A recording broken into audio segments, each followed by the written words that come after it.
அல்லேலூயா. கிருபை நிறைந்த இயேசு கிறிஸ்துவின் நாமத்தினாலே உங்களுக்கு என் அன்பின் வாழ்த்துக்கள்.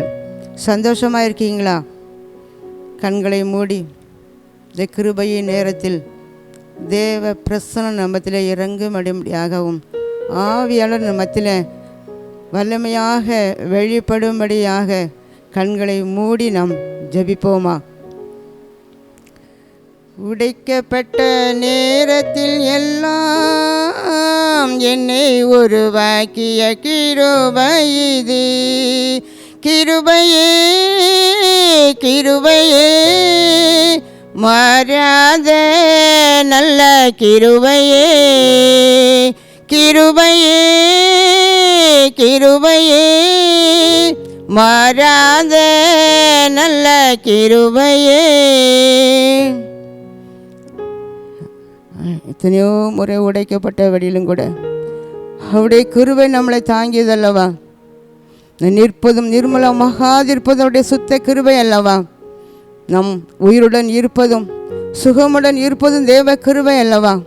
அன்பின் ஆண்டவரே, இந்த வேளையிலும் கூட நீர் எங்களோடு பேசுவீராக. இந்த கிருபையின் நேரத்தில் கிருபையை ஊற்றுகிற நேரமாக இருக்கட்டுமே அப்பா. நீங்கள் இடைபடுவீராக. உடைய வசனத்தின் வல்லமை ஒவ்வொரு பிள்ளைகளுக்குள்ளும் கடந்து போகட்டும். வசனத்துக்கு விரோதமாக செயல்படுகிற அந்தகார ஆவியின் கிரியைகள் இயேசுவின் நாமத்தில் கட்டப்படுவதாக உடைய கரத்திலே ஒப்பு கொடுக்கிறேன். இயேசுவின் இன்ப நாமத்தில் ஜெபிக்கிறேன் நல்ல பிதாவே, ஆமேன். ஹல்லேலூயா. சந்தோஷமாக இருக்கீங்களா? நம் கடந்த வாரத்திலும் கூட ஆவிக்குரிய மறைவிடம்ங்கிற தலைப்பில் நம்ம தியானித்தோம். 2 ஆவிக்குரிய மறைவிடத்தை பற்றி நம்ம பார்த்தோம். முதலாவது ஏதேனின் மகிமைக்குள்ளாக இருக்கும்போது ஒரு பாதுகாப்பு, அதை குறித்து நம்ம தியானித்தோம். 2வது நோவாவின் பேழையும் ஒரு ஆவிக்குரிய மறைவிடம். அந்த பேழையின் உள்ளே இருந்த நோவாவின் குடும்பத்தார் 8 பேரும் காக்கப்பட்டார்கள். பேழைக்கு வெளியே இருந்த அத்தனை பேரும் அழிந்து போனார்கள் என்று பார்த்தோம். இன்றைக்கு அதனுடைய தொடர்ச்சியை தான் நம்ம தியானிக்க போகிறோம். உடன்படிக்கை பெட்டிக்குள்ளாக அந்த பெட்டி ஆவிக்குரிய ஒரு மறைவிடம். எபிரேயர் 9ஆம் அதிகாரம் 4ஆம் வசனத்தின் நடுப்பகுதியை நாம் வாசித்து பார்ப்போமே. ஆனால் அந்த பெட்டியிலே மன்னா வைக்கப்பட்ட பொற்பாத்திரமும் ஆரோனுடைய துளிர்த்த கோலும் உடன்படிக்கையின் கற்பலகைகளும் இருந்தன.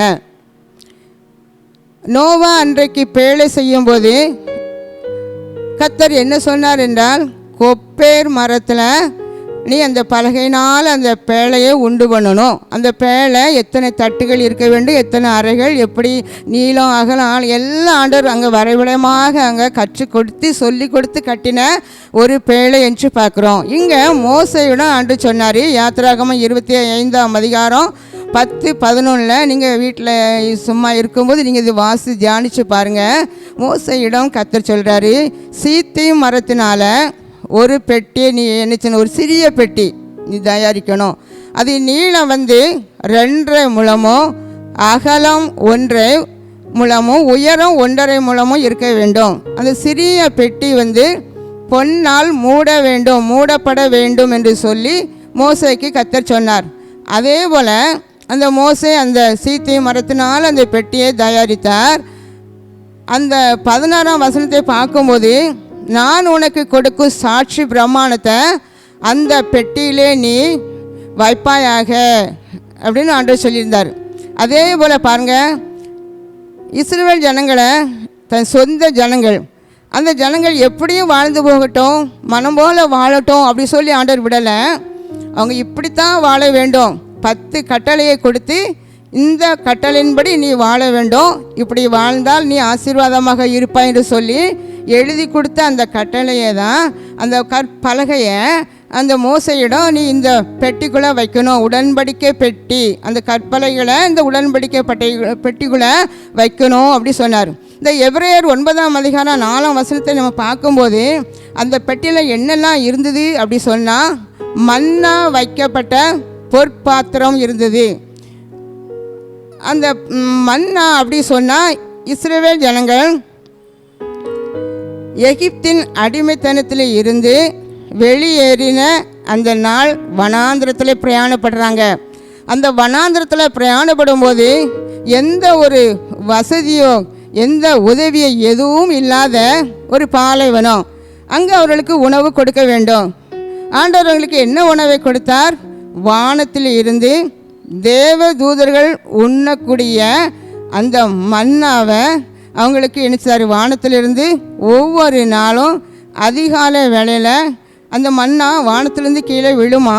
இந்த இஸ்ரவேல் ஜனங்கள் காலையில் போய் என்ன செய்யணும்?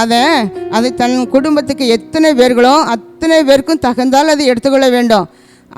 அளவுக்கு மீறி அவங்க அந்த எண்ணிக்கைக்கு அளவும் நாளைக்கு வேணும் அப்படி சொல்லி எடுத்தாங்கன்னா அந்த மண்ணை என்ன செஞ்சிடுமா? கெட்டு போய்விடும். ஆனால் அதே மண்ணா அது ருசி தேனிட்ட பலகாரம் போல் இருக்கும். அது மட்டும் இல்லை, புது ஒலிவ எண்ணெயின் ருசியும் இருந்துச்சு. அப்படி இருந்த ஒரு மண்ணா அங்கே வெளியில் மறுநாள் இருந்தால் அது என்ன செஞ்சிருமா? அது கெட்டு போய் விடுகிற ஒரு உணவு. ஆனால் அந்த உடன்படிக்கை பெட்டிக்குள்ளே அந்த மண்ணா இருந்தது.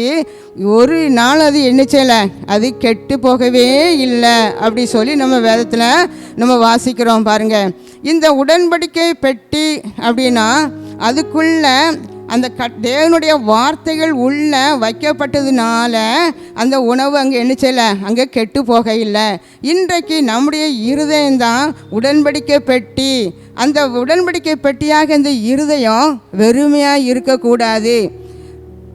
அந்த மோசைகிட்ட சொன்னார், அந்த சீத்தி மரத்தில் செய்யப்பட்ட அந்த பெட்டிக்குள்ளே தான் நீ என்ன செய்யணும், இதை நீ வைக்க வேண்டும் என்று சொல்லியிருந்தார். எரேமியா 31:33 வாசித்து பார்க்கும்போது ஆண்டவர் இஸ்ரவேல் குடும்பத்தோடு உடன்படிக்கை பண்ணினார். என் நியாய பிரமாணத்தை நான் உங்கள் உள்ளத்தில் என்ன செய்வேன், வைப்பேன். அதை நான் உங்கள் உள்ளத்தில் இருதயத்தில் எழுதி வைப்பேன் அப்படின்னு சொன்னார். பாருங்க, அப்போ அன்றைக்கு கற்பலகையில் எழுதப்பட்ட அந்த வார்த்தைகள், வேத வார்த்தைகள் இன்றைக்கு ஆண்டவர் உங்கள் இருதயத்துக்குள்ளே உங்கள் உள்ளத்துக்குள்ளே ஆண்டவர் ஏற்றுக்கொண்ட ஒவ்வொரு பிள்ளையுடைய இருதயத்துக்குள்ள நான் எழுதி வைப்பேன் என்று சொல்லி அன்றைக்கு இஸ்ரவேல் குடும்பத்தோடு சொன்னார். இன்றைக்கு உங்கள் குடும்பத்தில் உள்ள ஒவ்வொருவரையும் ஆண்டவர் பார்த்து சொல்கிறாரு, உங்கள் இருதயத்துக்குள்ள நான் என்னச்சுவேன், அந்த கட்டளையை எழுதி வச்சிருக்கேன். அந்த கட்டளை யார் உள்ளத்துலலாம் இருக்கிறதோ, அந்த வேத வார்த்தைகள் தேவனுடைய வார்த்தை யார் யாருடைய உள்ளத்தில் இருக்கிறதோ அவங்க வாழ்க்கை ஒரு வாசனை உள்ள வாழ்க்கையாக இருக்கும். நம்ம சரீரம் அழிந்து போகக்கூடிய ஒரு சரீரம் தான். ஆனால் தேவனுடைய வார்த்தை உள்ளே வந்த பிறகு நம்முடைய ஜென்ம சரீரம் ஆவிக்குரிய சரீரமாக அங்கே மாற்றப்படுகிறது. அது மட்டுமல்ல, நம்முடைய சுவாவங்கள் இயேசுவை போல, இயேசு இந்த உலகத்தில் வாழும்போது எப்படி பார்த்தாரோ அதே போல தான் நம்முடைய கண்களும் பார்க்கும். ஆண்டவர் எப்படி தன்னுடைய கையை பயன்படுத்தினாரோ அதே போல நாமும் என்னச்சுவோம், பயன்படுத்துவோம். எப்போது இந்த உடன்படிக்கை வார்த்தைகள் நம் உள்ளத்தில் பதித்து வைத்து அதன்படி நம்ம செயல்படும் போது அப்படி ஒரு சாட்சியுள்ள வாழ்க்கை, பரிமள தைலமாம் இயேசுவை நாமம் என்று சொல்லி பாடல் பாடுகிறோம். நம்முடைய வாழ்க்கையிலும் கூட ஒரு வாசனை உள்ள ஒரு வாழ்க்கை, ஒரு சாட்சி உள்ள வாழ்க்கை வாழ வேண்டும் என்றால் அந்த உடன்படிக்கை பெட்டிக்குள்ள இருக்கிற அத்தனை வார்த்தைகள் நம்ம இருதயத்துக்குள்ள இருந்து செயல்பட வேண்டும். ஹல்லேலூயா. அன்றைக்கு உடன்படிக்கை பெட்டியை சுமந்து சென்ற ஆசாரியர்கள் யோர்தான் நதி இஸ்ரவேல் ஜனங்களுக்கு ஒரு பெரிய தடையாக இருந்தது. அவங்க பிரயாணம் தடப்பட்டது. ஆனால் அந்த ஆசாரியர்கள் கால்பட்ட மாத்திரத்தில் அந்த யோர்தான் நதி ஒரே குவியலாக கொய்ந்தது. ஹல்லேலூயா. ஆசாரியர்கள் மட்டும் சொல்லப்படவில்லை, உடன்படிக்கை பெட்டியை சுமந்து சென்ற ஆசாரியர்கள். அருமையானவர்களை, நீங்களும் இன்றைக்கு கூட தேவனுடைய வார்த்தைகளை சுமந்து சொல்கிற ஒரு மனுஷியாக, சுமந்து சொல்கிற ஒரு மனிதனாக இருக்கலாம். கர்த்தருடைய ஆவியானவர் உங்களை பார்த்து சொல்கிறார், நீங்கள் எந்த ஒரு காரியத்தை நீங்கள் செய்ய வேண்டும் என்றால் உங்கள் மூலமாக கர்த்தர் அற்புதத்தை செய்வேன் என்று சொல்கிறார். அன்றைக்கு ஆசாரியர்கள் மூலமாக எத்தனையோ அற்புதங்கள் நடந்தது. அதே போல இன்றைக்கும் கூட, இன்றைக்கும் உடன்படிக்கை பெட்டியை சுமந்து அதன்படி வாழும்போது உங்கள் மூலமாக கர்த்தர் அநேக அற்புதங்களை செய்து தேவ நாமத்தை மகிமைப்படுத்துவேன் என்று சொல்கிறார். கரந்தட்டி கர்த்தருக்கு நன்றி சொல்வோமா? ஹல்லேலூயா. பாருங்க, 2 சாமுவேல் 6ஆம் அதிகாரம் 11-12 வாசித்து பார்க்கும்போது கர்த்தருடைய பெட்டி அங்கே கீத்தியனாகிய ஓபேத் ஏதோமின் வீட்டில் 3 மாதம் இருக்கையில் கர்த்தர் அந்த ஓபேத் ஏதோமையும் ஆசீர்வதித்தார். அவனுக்குரிய எல்லாவற்றையும் ஆசீர்வதித்தார். அவன் வீட்டார் அனைவரும் அங்கே ஆசீர்வதிக்கப்பட்டாங்க அப்படி சொல்லியிருக்கு பாருங்க. அப்போ தேவனுடைய வார்த்தைகள், வேத புத்தகம் தான் தேவனுடைய வார்த்தைகள். நம்ம எல்லார் வீட்டிலும் கூட எல்லாரும் ஒரு ஆளுக்கு ஒரு பைபிள் என்று சொல்லி வேத புத்தகத்தை வச்சுருக்கோம். ஆனால் ஞாயிற்றுக்கிழமை ஆராதனைக்கு போகும்போது தான் அந்த பைபிளை எடுத்து செல்கிற குடும்பங்களும் இருக்குது. அந்த வேத வார்த்தைகளை நம்ம இருதயத்துக்குள்ளே பதித்து வைத்து அதை சுமந்து செல்லும்போது பாருங்கள், நம்முடைய வீடு ஆசீர்வாதம். அந்த வார்த்தையின்படி நடக்கும்போது, பயந்து நடக்கும்போது, அன்றைக்கு அந்த ஓபேத் ஏதோமின் வீடு எப்படி ஆசீர்வாதமாக மாறியதோ அதே போல நீங்களும் அவ்விதமாக செயல்படுவீர்களே ஆனால் உங்கள் வீடு ஆசீர்வாதமாக்கப்படும். ஹல்லேலூயா, ஹல்லேலூயா. அன்றைக்கு அந்த ஜனங்களுக்கு இன்னைக்கு அநேகர் நினைக்கிங்க, என் குடும்பத்தை எப்படி தான் நான் போஷிப்பேன். பெற்றோர்கள் நினைக்கிறாங்க, குடும்ப தலைவரும் குடும்ப தலைவியும் என் பிள்ளைகளை நான் எப்படி நான் போஷிப்பேன், என் பிள்ளையுடைய எதிர்காலம் எப்படி சந்திக்கப்படும், என்னிடத்துல பொருளாதார வசதி இல்லையே என்று சொல்லி நீங்கள் கலங்கி கொண்டு இருக்கீங்க. அன்றைக்கு 20 லட்சத்துக்கு மேலான ஜனங்களை கர்த்தர் மன்னாவை கொண்டு பரலோகத்தை திறந்து வானத்தை திறந்து தூதர்கள் உண்ணக்கூடிய உணவால் அங்கு போஷித்தாரே. உங்களை போஷிக்க கர்த்தர் மறப்பாரா? ஹல்லேலூயா.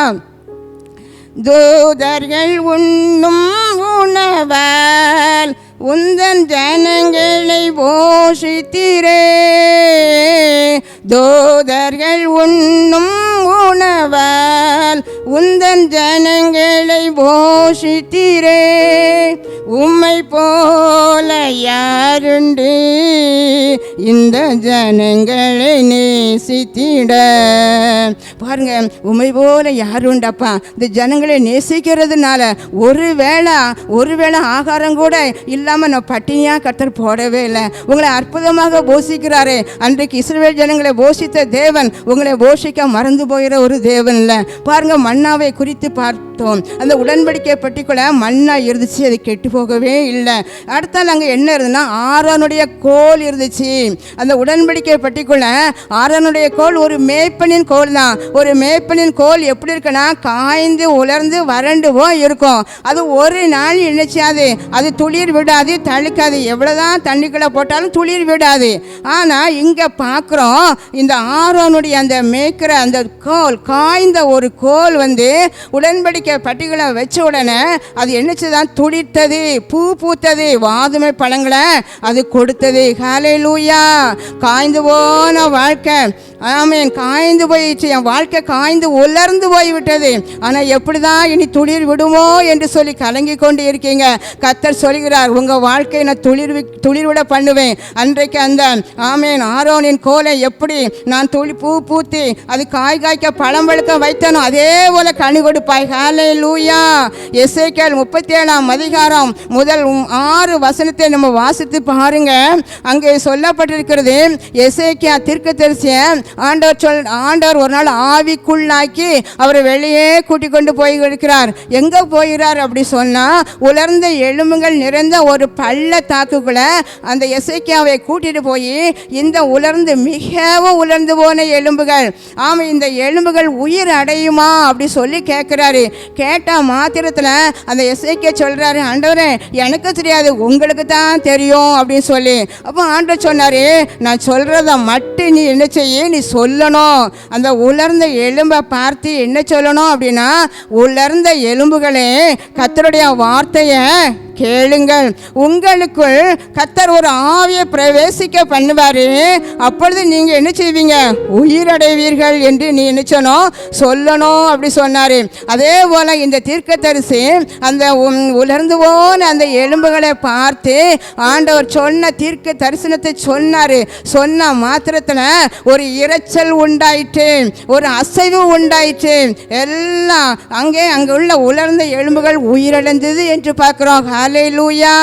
அந்த மிகவும் உலர்ந்து வெட்ட வெளியில் கிடந்த அந்த எலும்புக்கு உயிர் கொடுத்த தேவன் உன் சரீரத்தில் எத்தனை வருஷம் பலவீனமாக இருந்தால் என்ன, நீ எவ்வளவுதான் வியாதிப்பட்டவளாக இருந்தாலும் இந்த வேளையில் கர்த்தருடைய வல்லமை, கர்த்தருடைய ஆவி உனக்குள்ளாக கடந்து வரும்போது ஒரு பெரிய விடுதலை நீ பெற்றுக்கொள்வாய். கரந்தட்டி நன்றி சொல்லி ஹல்லேலூயா.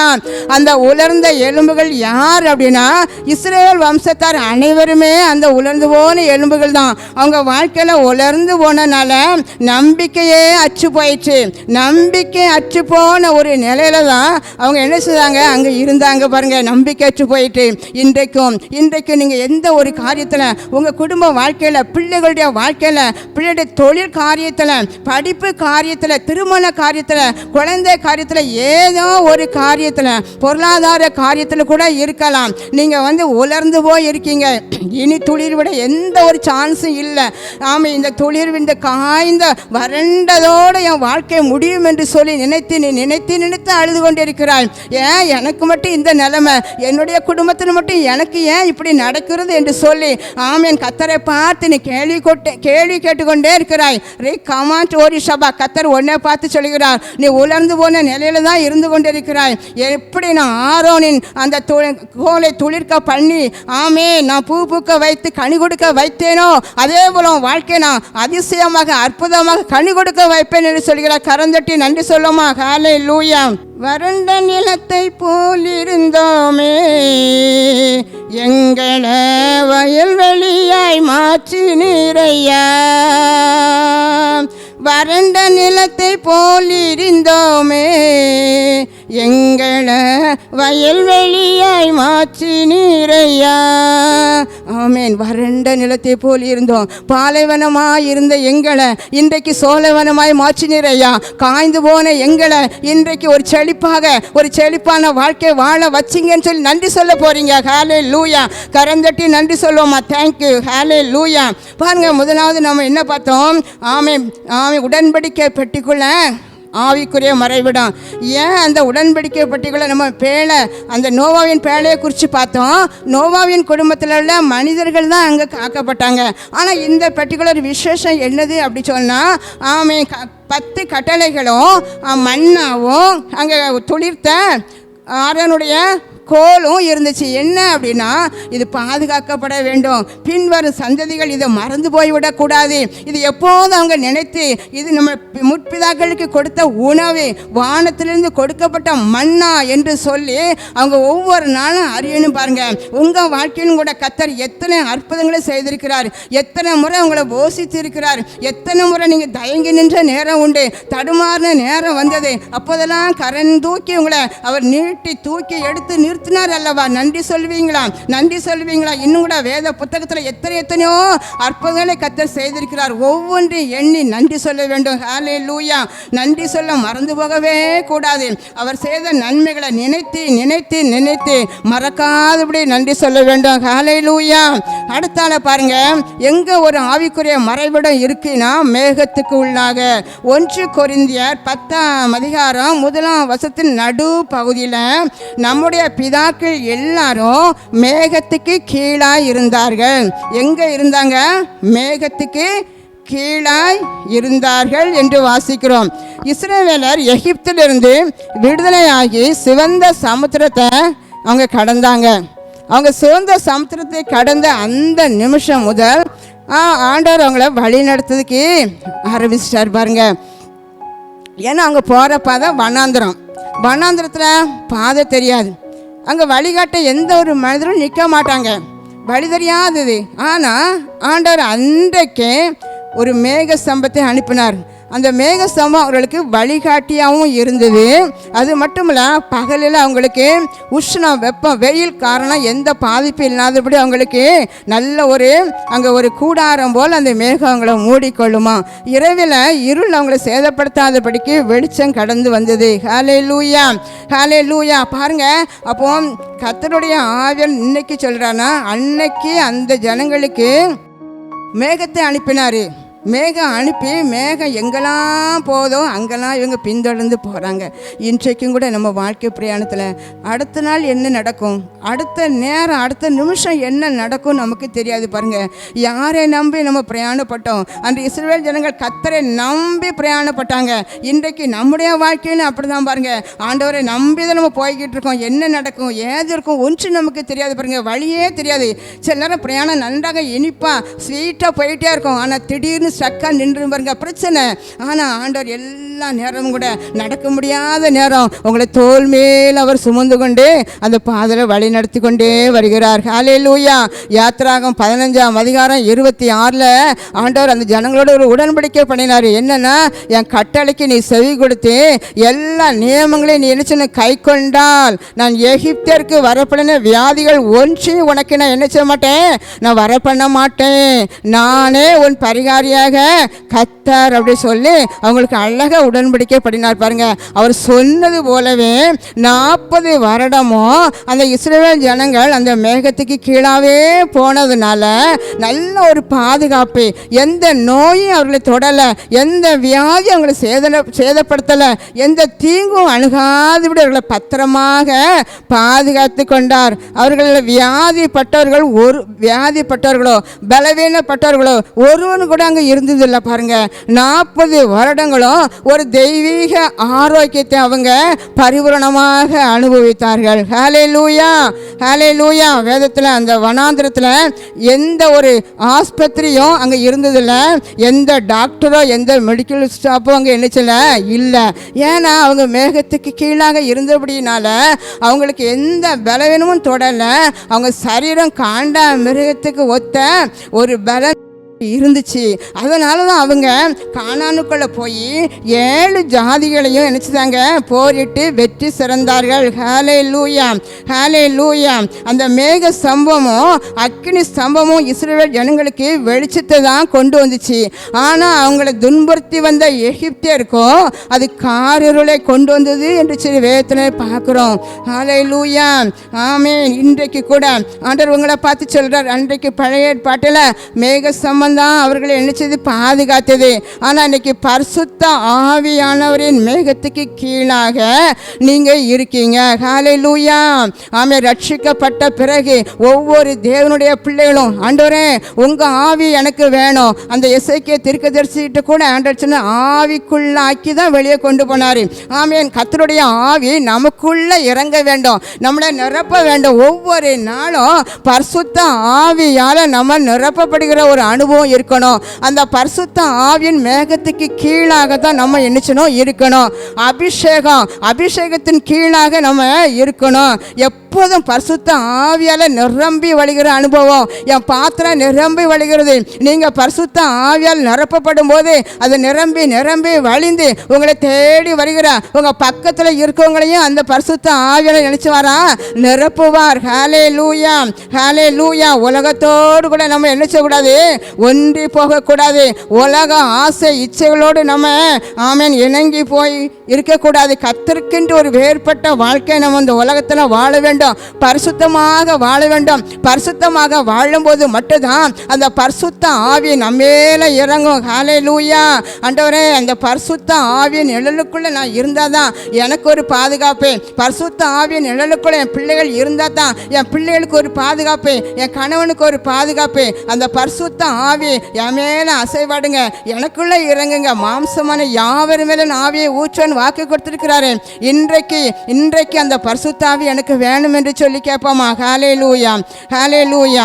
மேக ஸ்தம்பம் மேலிருந்து பாதுகாக்குது, பாதை காட்ட பகலெல்லாம் கூட செல்லுது. அன்பான தேவன் என்னோடு வருவார், அது போதும் என் வாழ்விலே. அன்பான தேவன் என்னோடு வருவார், அது போதும் என் வாழ்விலே.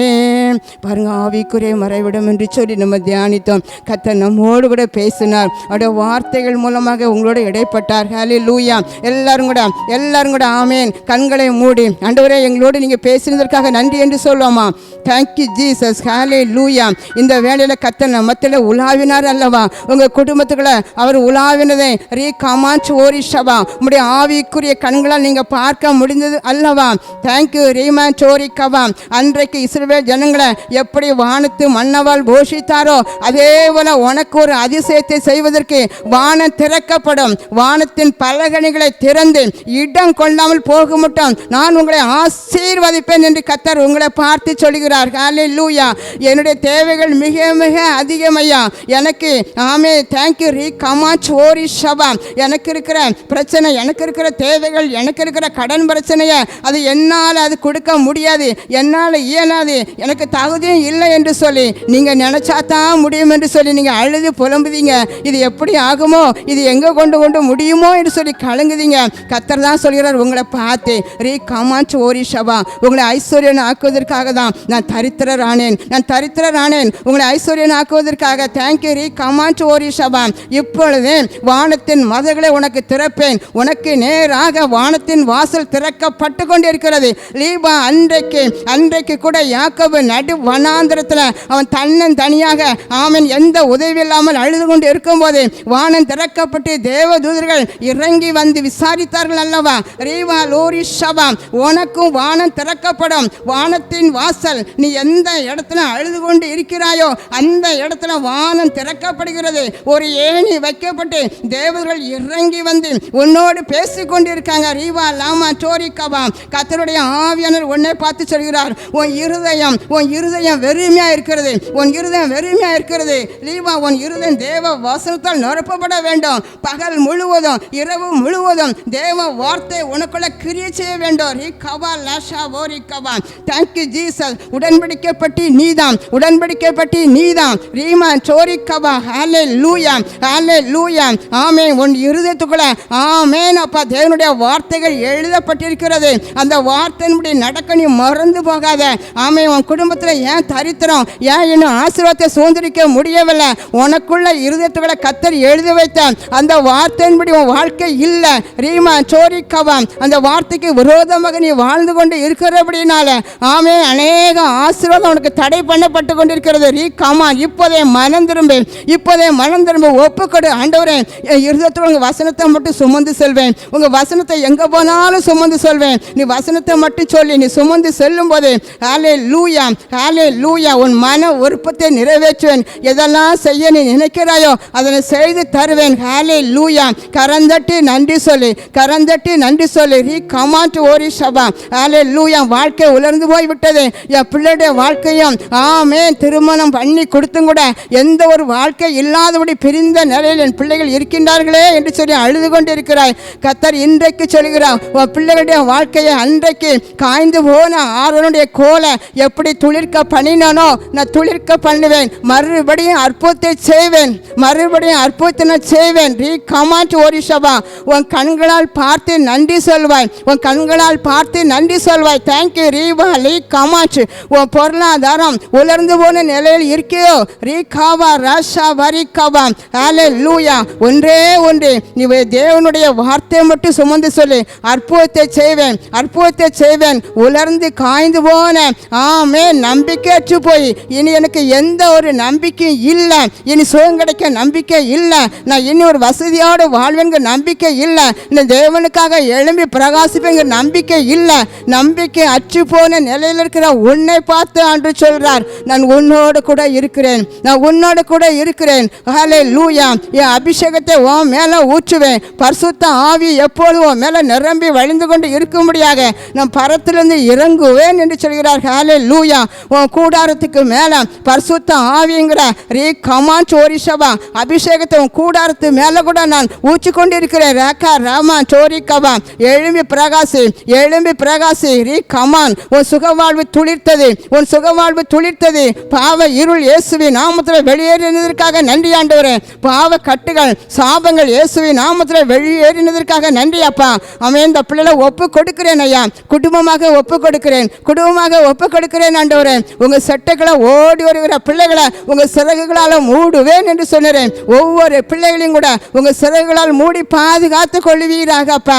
ஆண்டவரே, இந்த உலகத்தில் பாதுகாப்பு என்கிற சொல்கிறது எங்களுக்கு ஒரு எல்லை தான் ஆண்டவரே. ஆனால் ஆவிக்குரிய பாதுகாப்பு எங்களுக்கு எல்லையை தாண்டி உதவி செய்கிற ஒரு பாதுகாப்பு ஒவ்வொரு பிள்ளைகளுக்கு நீர் அனுப்புகிறதற்காக நன்றி. ஒவ்வொரு பிள்ளைகளும் ஆண்டவரே பயத்தின் ஆவி வெளியேறுவதாக, இயேசுவின் நாமத்தில் அவிசுவாச எண்ணங்கள் வெளியேறுவதாக, சிந்தனை தொடுகிற பிசாசின் கிரியை இயேசுவின் நாமத்தில் வெளியேறுவதாக ஆண்டவரே. ஹல்லேலூயா. குடும்பத்துக்குள்ள சமாதானமும் ஆண்டவரே சந்தோஷமும் கிருபையும் பெருகட்டும் ஐயா, பெருகட்டும் ஐயா. ஒப்பு கொடுக்கிறேன், ஆசீர்வதிங்க, வழி நடத்துங்க.